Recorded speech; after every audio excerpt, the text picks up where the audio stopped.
पता तुम्हारे साथ कितनी बार हुआ है कि तुम्हें पता है कि एग्जाम में टाइम कम है, सिलेबस बहुत ज्यादा है और तुम पढ़ने बैठते हो, लेकिन जैसे ही तुम पढ़ने बैठते हो वैसे ही तुम्हें नींद आने लगती है। अभी जो नींद है ये बाकी काम करते टाइम तो नहीं आती, जैसे कि मोबाइल फोन पे जब तुम गेम खेलते हो, दोस्तों से जब तुम बात करते हो, तब तो ये नींद अचानक से गायब हो जाती है। लेकिन जैसे ही तुम पढ़ने बैठते हो पता नहीं ये नींद कहां से आ जाती है। उसके बाद तुम एक प्लान बनाते हो, ये सोचते हो कि अगले दिन सुबह जल्दी उठ के पढ़ाई करेंगे और तुम अलार्म भी भरते हो, सुबह अलार्म बजता भी है, लेकिन जैसे ही उस अलार्म को तुम देखते हो तो तुम्हारा दिमाग तुमसे बोलता है कि चलो थोड़ी देर और सो लेता हूं, और उसके बाद तुम सोते ही रह जाते हो, ना तुम्हारा सिलेबस हो पाता है और नींद तुम पे जीत जाती है। अब आज मैं तुम्हें यही सोल्यूशन बताने वाला हूं कि आखिर जो नींद वाली प्रॉब्लम है इसको कैसे कंट्रोल किया जाए। सो हाय एवरीवन, मैं हूं आप सभी का अपना प्रशांत भैया। अभी के टाइम की सबसे बड़ी प्रॉब्लम जो कि है नींद। जैसे ही पढ़ने बैठते हैं वैसी नींद आ रही है, बाकी काम करते टाइम नींद नहीं आ रही और तुम्हें पता है कि इस समय पर तुम्हें पढ़ना चाहिए, लेकिन उस नींद का कोई सोल्यूशन ही नहीं मिल पा रहा है ना। अब मैं एक ऐसा प्रैक्टिकल सोल्यूशन देने वाला हूं ना, जिस सोल्यूशन से लाखों बच्चों की मदद हुई है। ठीक है, 7 स्टेप का एक प्रोसीजर है। अब मैं एकदम गारंटी से बोल रहा हूं, अगर इस 7 स्टेप को फॉलो करोगे तो ये नींद वाली प्रॉब्लम कम हो जाएगी या तो एकदम खत्म हो जाएगी। लेकिन आज अगर तुमने वीडियो को नॉर्मली देखा, वीडियो सुनी और वीडियो चले गए तुम यहां से, और तुमने अप्लाई नहीं करे एक भी रूल को, तो कोई भी मदद नहीं होने वाली। तो सुनना, साथ साथ में अप्लाई करना, वो बहुत इंपॉर्टेंट है हमारे लिए। तो स्टार्ट करते हैं 7 स्टेप के क्या क्या रूल हैं। सबसे पहला स्टेप नंबर 1 जो कि है डेली रूटीन। अब ध्यान से समझना यार, तुमने एक चीज नोट करी है, जब तुम बहुत छोटे थे और जब तुम सुबह उठते थे ना, तो तुम्हारे अंदर बहुत एनर्जी होती थी, कैसे तुम्हारे अंदर इतना जोश होता था कि तुम कुछ भी कर सकते हो। लेकिन अब जब तुम सुबह उठते हो, ऐसा फील नहीं होता कि बहुत ज्यादा थकान है, नींद पूरी नहीं हो पाई है, लेजीनेस हो रही है पूरे दिन भर, होता है ना ऐसा। अब ये जो प्रॉब्लम है ये हुई क्यों है? ये हुई है डेली रूटीन की वजह से। आज के समय पर आप कितने बजे सो रहे हो ना, उससे उतना फर्क नहीं पड़ता, लेकिन आप डेली किस किस टाइम पे सो रहे हो उससे फर्क पड़ता है। समझाता हूं। इमेजिन करो एक स्टूडेंट है जो कि कभी तो 10 बजे सोता है, कभी 11 बजे, कभी 12 बजे, कभी रात के 1 बजे, कभी 2 बजे। वो अलग अलग टाइम पे डेली सोता रहता है। अब इससे क्या होता है, जो हमारी बॉडी क्लॉक है ना, वो ढंग से काम ही नहीं कर पाती, जिस वजह से आपकी बॉडी के अंदर वो एनर्जी बचती नहीं है जब भी आप सुबह उठते हो। इस वजह से ये फर्क नहीं पड़ता कि आप रात को 10 बजे सोते हो, 9 बजे या 12 बजे। फर्क इस बात से पड़ता है जितने भी बजे आप सो रहे हो, सेम टाइम हर रोज फॉलो करो। अगर 12 बजे भी सो रहे हो ना, तो 12 बजे डेली सोने जाना है, और सुबह अगर 7 बजे उठ रहे हो तो 7 बजे डेली उठना पड़ेगा। इस प्रोसीजर को अपने दिमाग के अंदर डाल लो। ऐसा नहीं कि अब तो बहुत एग्जाम्स वगैरह आ गए हैं, अब तो हम 4 बजे सोएंगे और उसके बाद दूसरे टाइम पे जगेंगे, कभी इस टाइम पे सोएंगे, कभी उस टाइम पे जगेंगे। ऐसा नहीं करना। और इंपॉर्टेंट यह है कि आप हर रोज 6 से 7 घंटे की नींद लो। मुझे पता है कि जब एग्जाम्स होते हैं तो इतनी नींद ले पाना बहुत मुश्किल होता है, यह बात मुझे बहुत अच्छे से पता है, लेकिन कोशिश करो उतनी नींद तुम हर रोज लो। अब आते हैं स्टेप नंबर 2 की तरफ, जो कि है सब्जेक्ट स्विचिंग मेथड। अब ध्यान से समझना। देखो यार, तुमने एक चीज नोट करी है ना कि ये मोबाइल फोन्स के जब हम गेम खेल रहे होते हैं, दोस्तों से बात करते हैं, इंस्टाग्राम की रील तक चलाते हैं, तब हमें नींद नहीं आती, और जैसे ही पढ़ने बैठेंगे अचानक से नींद आएगी। क्यों?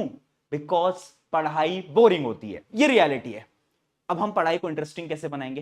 देखो, तुम्हें ना एक मेथड को फॉलो करना है जिसको सब्जेक्ट स्विचिंग मेथड बोलते हैं। अब इस मेथड के अंदर तुम्हें क्या करना है कि तुम्हें ना अपने सब्जेक्ट्स को बदलते रहना है। अगर हम सेम चीज को बहुत लंबे समय तक करते हैं तो हमें नींद आती है। जैसे इमेजिन करो तुम्हें मैथ्स करनी थी और तुम पिछले 2 घंटे से सिर्फ मैथ्स ही पढ़े जा रहे हो। अब होगा क्या कि तुम्हारे दिमाग को ना थकान महसूस होने लगेगी। तो आपको क्या करना है, 1-1.5 घंटे एक सब्जेक्ट पढ़ना है, फिर अगले 1 घंटे कोई और सब्जेक्ट पढ़ना है, अगले 1 घंटे कोई और सब्जेक्ट पढ़ना है। उससे क्या होगा, जब हम सब्जेक्ट्स को स्विच करते रहेंगे हमारा दिमाग ज्यादा एक्टिव रहेगा। मैं अपने टाइम पे क्या ट्रिक फॉलो करता था, दिन के समय पे मैं ज्यादा प्रोडक्टिव होता था। उस समय पर मैं क्या करता था, वो सब्जेक्ट्स जो मुझे बिल्कुल पसंद नहीं थे, जैसे कि एसएसटी, ये सब जो थ्योरेटिकल सब्जेक्ट्स होते हैं, उनको मैं पढ़ता था। रात को जब मुझे नींद आ रही होती थी तब मैं अपने सबसे फेवरेट सब्जेक्ट को पढ़ता था, जैसे कि मैथ, साइंस। अब इनमें क्या होता था, इनमें मुझे मजा आता था, तो रात को अगर मैं इनको पढ़ भी लेता था ना तो भी मुझे नींद नहीं आती थी। बट अगर मैं रात को एसएसटी पढ़ूंगा तो मुझे बहुत नींद आने लगेगी। तो ये मैंने अपने लिए सोल्यूशन निकाला था, तुम ऐसा ही सोल्यूशन खुद के लिए निकालो अपनी सब्जेक्ट प्रेफरेंस के अकॉर्डिंग। अब बढ़ते हैं स्टेप नंबर 3 की तरफ, जो कि है फेवरेट म्यूजिक। Very important. देखो यार, जब भी आपको बहुत ज्यादा नींद आ रही है ना, लग रहा है यार बॉडी में बिल्कुल भी एनर्जी नहीं है, लेजीनेस महसूस हो रही है, एक गाना चलाओ। आपका एक ना एक फेवरेट सॉन्ग होगा ना जिससे कि आपको एनर्जी मिलती होगी, वो गाना चलाओ। कोई भी हो सकता है। मैं भी जब आज भी सुबह मैं जगता हूं ना, तो मैं गाने चलाता हूं एकदम हाई वॉल्यूम के अंदर। क्यों? क्योंकि मेरे अंदर वो एनर्जी आती है गानों से।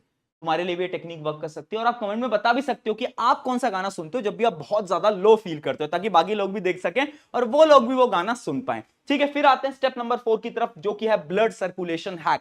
देखो यार, एक सिंपल सी चीज है, नींद क्यों आती है? क्योंकि ब्लड सर्कुलेशन ढंग से नहीं हो पाता हमारी बॉडी के अंदर। तो जब भी आप पढ़ रहे हो ना, एक चीज नोट रखनी है तुम्हें कि हमेशा, मान लो तुम एक लेक्चर देख रहे हो, लेक्चर बोरिंग है, किताब पढ़ना बोरिंग है, साथ में एक रफ नोटबुक लेकर बैठो और उस रफ नोटबुक के अंदर जो भी तुम्हें समझ में आ रहा है जल्दी जल्दी लिखते जाओ, लिखते जाओ, लिखते जाओ, लिखते जाओ। उससे क्या होगा? आपका हाथ चल रहा है, जब हमारा हाथ मूव करता रहेगा ब्लड सर्कुलेशन होता रहेगा और हमें नींद आने की चांसेस 50 से 60% तक रिड्यूस हो जाती हैं। और अगर ज्यादा ही नींद आती है तो उठो, 2 मिनट के लिए वॉक करो, एक्सरसाइज करो, ताकि ब्लड सर्कुलेशन बॉडी के अंदर बहुत बेहतरीन हो जाए और उसके बाद जाओ वापस से पढ़ने बैठ जाओ। ये कुछ कुछ टेक्निक्स हैं, बहुत छोटी हैं, बट अगर तुमने फॉलो करा इससे बहुत मदद होती है। हम डेली लाइफ के अंदर इन्हीं टेक्निक्स को भूल जाते हैं। अब आते हैं हम अगले स्टेप की तरफ, जो कि है 5 सेकंड रूल। अब ये 5 सेकंड रूल क्या बोलता है? वो जो प्रॉब्लम है ना कि सुबह उठना तो है बट नींद नहीं खुल पाती, या फिर बहुत सारे ऐसे स्टूडेंट हैं जो कि दोपहर को सोते हैं ये सोचकर कि सिर्फ 30 मिनट का नैप लेंगे, और वो नैप कब 2 घंटों के अंदर बीत जाता है वो तुम्हें भी पता है, मुझे भी पता है। अब इसका सोल्यूशन क्या है? यार, जब भी आपका अलार्म बज रहा है ना, तो आपको खुद को सिर्फ 5 सेकंड देने हैं। 5 सेकंड के अंदर आपको अपने बेड से उठ जाना है। अगर 5 सेकंड के अंदर अंदर आप वहां से नहीं उठे, मैं गारंटी से बोलता हूं आप मोबाइल बंद करोगे, वापस से सो जाओगे। Same goes for reel. Reel वगैरह चला रहे हो, रियलाइज हो गया कि यार मुझे पढ़ना चाहिए, 5 सेकंड है तुम्हारे पास, उस 5 सेकंड के अंदर डिसीजन ले लो कि ठीक है अब नहीं करना, अब नहीं करना, छोड़ो और बाहर निकल जाओ। ये बहुत इंपॉर्टेंट है। 5 सेकंड से अगर ज्यादा समय दिया ना तो दिमाग आप पे हावी हो जाएगा और वो दिमाग तुम्हारी बात कभी सुनेगा ही नहीं। तो ये बहुत इंपॉर्टेंट स्टेप है। जब भी आपको जल्दी उठना है या फिर लेट नाइट तक पढ़ना है, इस टेक्निक को फॉलो करना है। इसका नाम है 5 सेकंड रूल। अब आते हैं अगले स्टेप की तरफ, जो कि है ईटिंग हैबिट। देखो यार, जब भी हम पढ़ रहे हैं ना, तो ये देखो तुम खाना क्या खा रहे हो और कब खा रहे हो। अगर तुम ज्यादा ही जंक खाना खा रहे हो, है ना, जो कि आजकल बहुत लोग खाते हैं, बर्गर पिज्जा, उससे क्या होता है, नींद आने की चांसेस ज्यादा बढ़ जाती हैं। और खाना कब खा रहे हो, यानी इमेजिन करो मैं खाना खाता हूं 9 बजे रात को और मैं पढ़ने बैठ जाता हूं डायरेक्ट 9:30 बजे। अब इससे क्या होगा? इससे ना जितना भी ऑक्सीजन है मेरा बॉडी का, वो तो खाने को डाइजेस्ट करने के लिए चला गया है, तो बॉडी में ऑक्सीजन तो बहुत कम है, तो ब्रेन को नींद आएगी। इस वजह से तुमने देखा होगा जब भी तुम खाना खाते हो उसके बाद नींद आ रही होती है थोड़ी थोड़ी। स्कूल के अंदर भी जो लंच के बाद के पीरियड्स होते हैं उसमें बहुत नींद आती है। रीजन यही है, रीजन यही है। इसलिए जब भी तुम खाना खा रहे हो ना, उसके 1 घंटे का गैप रखना अपने पढ़ाई वाले सेशन से। इससे क्या होगा? इससे नींद नहीं आएगी तुम्हें पढ़ाई करते टाइम। अब आ जाते हैं फाइनल स्टेप की तरफ, जो कि है लाइट वर्सेस डार्क। ये क्या है समझाता हूं। यार देखो, हमारा ब्रेन ना लाइट और डार्क इन्वायरमेंट के हिसाब से प्रोसेस करता है चीजों को। समझाता हूं। जब रोशनी आती है ना, तो दिमाग को लगता है कि यार दिन हो गया, दिन हो गया, एक्टिव हो जाओ, है ना, एकदम एक्टिव हो जाता है। और जैसी लाइट डिम होती है तो दिमाग को लगता है नहीं नहीं रात हो गई, रात हो गई, चलो सोने वाले मोड पे आ जाते हैं। अब इससे मैं क्या बताना चाहता हूं, यार आप जिस भी जगह पर पढ़ रहे हो ना, एक स्टडी टेबल होगी या तो बेड पे बैठ के पढ़ते, जहां पे भी पढ़ते हो, अगर आप रात को पढ़ रहे हो, ध्यान रखना उस रूम में लाइटिंग अच्छी होनी चाहिए। बहुत सारे ऐसे बच्चे हैं जो कि एकदम डिम लाइटिंग में पढ़ते हैं।